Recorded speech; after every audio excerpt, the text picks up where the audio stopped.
Okay, we're going to get an update from Sheriff Larry Pierce and Office of Emergency Service Director Mel Powers on Hurricane Matthew.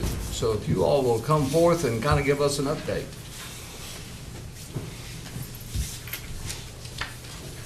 Thank you, Mr. Chairman, Commissioners. As everyone knows, we had a devastating storm this past week for Wayne County and all of eastern North Carolina. We implemented a state of emergency on October the 8th for Wayne County, which included a curfew that stayed in effect until Wednesday. The curfew was to enforce no alcohol sales during the hours of the curfew from 9 p.m. to 6 a.m. each evening, and also that everyone would be off the streets during this time. During the hurricane, we had a number of assets that came into Wayne County as well as our own that we utilized. We did have the National Guard who brought in Humvees and high water 5-ton vehicles that we use for rescue operations. We also had a MP unit from the National Guard that came in to help us secure areas that was inundated with the water, and as it receded, to help secure those areas so that we did not have problems with people going into those areas that were unauthorized. We also utilized Department of Motor Vehicle workers, officers that helped us secure areas. They brought in a team of 10 that helped tremendously with our in-county assets. We utilized 3 swift-water rescue teams, which was the AirMac units, City of Goldsboro, the Lincoln County Swift-Water Rescue Team, as well as the Sheriff's Office Dive Team. We did increase our patrol units during that time for Wayne County so that it would help to stop and alleviate some of the pilfering. One thing that helped us out a lot this time, first time we'd ever done this, we did set up 2 forward logistics centers, one at the Sheriff's Annex and one at the Marmac Fire Department. These units worked in coordination with the Emergency Operations Center to help coordinate all of these resources that were being dispatched to Wayne County. During the storm, we did lose 2 individuals. Lives were lost, direct impact from the storm. Their vehicles were washed into a ravine, and they did lose their lives during the storm. We also had 2 other deaths that were not related to the storm, and one of these was in one of our shelters, but it was a cardiac event and not storm related. This time I'll turn it over to Mel Powers, and then we'll answer any questions that you may have. Good morning, Chairman. Good morning. Commissioners. On October 8th, Hurricane Matthew made landfall in South Carolina as a Category 1 hurricane with sustained winds of 75 miles an hour. For Wayne County, we had wind gusts up to 20 miles an hour, and the rainfall amounts, we looked at an average of 14.5 foot, but we do know that in localized areas we got as much as 19.5 feet of water rainfall from this hurricane. We did confirm that we did have a tornado that touched down in the 70 West area behind House Child Care, and it did cause some localized damage in that area. Some to the building, to the trees. We had a few billboards blown down, and then a mobile camper was spun around and damaged. And that was confirmed from a National Weather Service Raleigh that came down and took a look. We went about 11 inches above 1999 Hurricane Floyd, so just under a foot higher than our previous record flood. So this is Wayne County's new record at 29.7 foot is what we crested at with the Neuse River. During the storm, we had 65 roads that were either washed out or flooded out.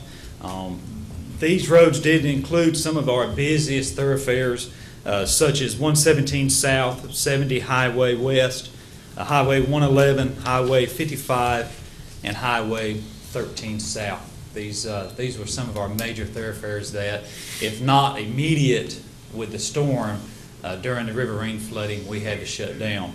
As everybody knows, as soon as we shut down 117 South, it kind of segregates the southern end of the county through the northern end of the county. So our EMS manager, Brian Smith, was tasked with setting up a medical plan to get medical care to those in the south. Once we shut 117 down, along with 13 South and 55 East. We could not get our patients to Wayne Memorial Hospital any longer. And unfortunately, those medical emergencies continue on. So we created a forward medical unit at one of the local doctor's office in Mount Olive.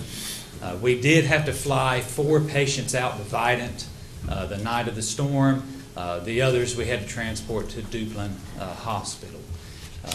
Once we opened 117 back up, both lanes, we were able to resume normal medical operations with Wayne Memorial Hospital. Currently, we still have Highway 111 South, Highway 55, and Highway 13 South. We still have barricades up, but there are detours in place. Highway 111 South and Highway 55 are such large washouts that our local DOT is going to have the bridge engineers come in and take a look at those. But we do have detours in place, so you can get around, just takes a little extended time. I will say that we have had additional DOT workers from other counties that have come in and assist our local DOT staff with this storm event. In shelters, we had 3 shelters open up, one within the city of Goldsboro, one in Wayne County, one in Mount Olive. As of yesterday evening, we combined those into one shelter, the School Street School Shelter, which is on Virginia Street within the city of Goldsboro. Last night, we housed 50 evacuees and had 8 staff that took care of those evacuees.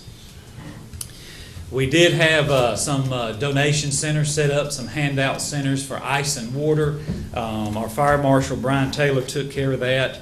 The 2 distribution centers we had in the Marmac and Mount Olive area, he let me know this morning that as a result of that, we handed out 75,000 bottles of water in the county, and 2,700 bags of ice were given out to support our citizens of Wayne County with ice and water. I did get information this morning that we've been in response mode up until now. The western part of the county had dried out, but we still had major flooding going on in the Seven Springs area. The fire marshal went out this morning. He has just texted me, let me know that the water has receded on most of the roads. We will have DOT go in, get those roads straightened up so that we can open them back up. He did tell me, though, talking to the fire chief, Jeremy Price, out there, that of the 49 houses that are located within Seven Springs, 47 had water within the house. So we only had 2 houses within Seven Springs that were not impacted directly by the floodwaters. Yesterday, we did get our FEMA team in. They have set up our disaster recovery center that will be at the W.A. Foster building on South John Street. I believe it's 1012 South John Street. We will open that to the citizens at 12 o'clock today. They have it staffed and manned for citizens to come in to talk to them about individual assistance. If they cannot go in, if they can't make it, they can always call the 800 number, 1-800-621-3362, or they can go online to www.disasterassistance.gov to set up appointments, and FEMA will come out to their location. But if they can come to the Disaster Recovery Center at the W.A. Foster Center to meet with FEMA. As far as debris management, we are currently working with FEMA and the finance office with Wayne County to set that up. At this time, North Carolina DOT has been tasked to pick up vegetative materials on the side of the roads. We are working with FEMA to look at storm debris from the residents. And as soon as we get more information on that, we will be getting that out to the public. And we're ready for any questions. If you would define vegetative and let's make sure everybody understands which is which. Trees, logs, limbs, nothing that is storm-related debris, cleaning your house, cutting out sheetrock, carpet. That construction debris, that is not going to be picked up by DOT at this time. We're working with FEMA on the plan for that. As of right now, it is trees, limbs, logs, things of that nature. If you'll pull it out to the side of the road, my understanding is DOT will be making a pass. But the carpet and all of the other items Construction that, debris. the construction debris, that is not to be taken out to the road at this point? We're asking them, they can take it out to the road. We're asking them to hold off until we get some firm answers from FEMA, get everything set up, so that we can get that type of construction debris picked up. And once you have that plan worked out, then you will be posting that on the website? Yes, sir. We will be getting a public service announcement out as soon as we get the information. I know the city of Goldsboro is doing their part. They're picking some up before the county. We're working with FEMA at this time. Sure, okay. Mr. Pate? Following up on the debris pickup, by DOT, did they give you a time frame, how soon we need to get out to the side of the road? No, so I'm still working with their logistics. You'll let us know as soon as, and by the way, you guys did a great job through this, and I just want to commend the hard work that you've done. And I appreciate it so much, and I know that the county residents do as well. We've got a great staff in emergency services, and we had volunteers that worked around the clock 24/7 in our emergency operations center to answer phone calls, direct those phone calls to the individuals in the center that needed to answer those questions. We could not have done it without our volunteers. I will tell you that at 29.7, and Commissioner Gurley, him and I were both here for Hurricane Floyd, and I would say Commissioner Gurley, I had several conversations with him because this flood was a lot different than Hurricane Floyd. You know, we always look at historic information and data, and Matthew just did its own thing. We were kind of scratching our head. I will tell you that the city of Goldsboro stepped up to the plate. We never lost the water treatment plant. I think they were out there when we told them the river levels. They were out there till I think midnight with sandbags and tarps, building berms around to keep the water out so that we never lost our water in the city. I'll tell you, the town of Mount Olive stepped up. They made sure we had sheltering available for our evacuees, not only in our part of the county, but in Mount Olive as well. So they did step up too. So we had a lot of support and a lot of volunteers that got us through this storm. Okay. Any other comments? Thank you, Mr. Chairman, and to the sheriff and to Mel, I would like to, for the southern end of the county, tell you how much we appreciated the high-profile visibility, all the good work you did, the coordination between your agencies and the town of Mount Olive, and it would be really negligent on my part if I didn't tell you that when I looked up and saw that you all had established an emergency medical presence at Family Medical Center so that the citizens of the southern part of Wayne County would be served in case of emergency. I live right next door, and I walked out about 9 o'clock, and all of a sudden the lights out there flashing. My son called me and said, "Daddy," "what's going on?" I said, "Things that we've always talked about, and in case of emergency sometimes, the greatest of everything step forward." So for the Mount Olive Family Medical Center and for Dr. Talton and his staff, for you all, I just want to tell you a great hearted thank you because you did a fantastic job. Cooperation between the county levels and Mount Olive town was absolutely great, Mr. Wood, so thank you all. Commissioner Aycock?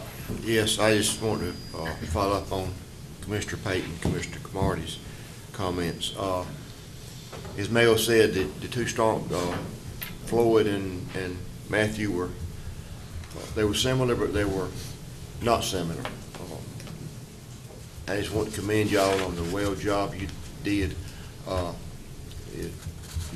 When we had Floyd, we didn't have the technology back then that we have now, and I really thought things went smooth back then. But it was amazing to watch y'all work, and with the technology you have and the cooperation of everybody, it gives me goosebumps to know that we've got people in this county that dedicate their hard work, their training, and make it all come together. It flowed together. I mean, all of the agencies, the Sheriff Department, OES, all of the volunteer agencies. It makes me so proud to be a citizen of Wayne County, knowing that we've got the protection that we've got in our employees and our departments. Thank y'all. Mr. Mayo. I have to say that the northern part of the county, we had a lot of water, but it's not opposed to what's happening in Mount Olive in that area.